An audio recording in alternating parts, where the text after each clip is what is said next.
নেড়ে নিতে হবে। আর নাড়তে নাড়তে একটা পর্যায়ে দেখবেন চিনিটা জমতে শুরু হয়ে গিয়েছে।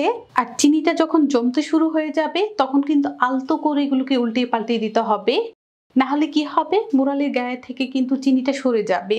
চিনিটা কিন্তু অনেকটাই জমে গিয়েছে, এখন আমি চুলাটা বন্ধ করে দিব আর মুরালিগুলোকে একটা প্লেটের মধ্যে উঠিয়ে নিব।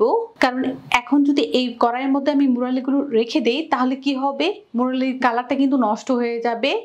তো আমি এগুলোকে একটা প্লেটের মধ্যে উঠিয়ে নিচ্ছি। মুরালিগুলোকে একটা প্লেটে নিয়ে এটাকে ঠান্ডা হওয়ার জন্য রেখে দিব। মুরালিগুলো ঠান্ডা হয়ে গিয়েছে, আমি আপনাদেরকে একটা ভেঙে দেখাই কতটা পারফেক্ট হয়েছে মুরালিটা। এই যে চিনিটা কিন্তু সুন্দর করে মুরালির গায়ের সাথে কাভার হয়ে গিয়েছে। আর ভেঙেও দেখায় কতটা ক্রিস্পি হয়েছে, আওয়াজটা কিন্তু শুনতেই পেয়েছেন।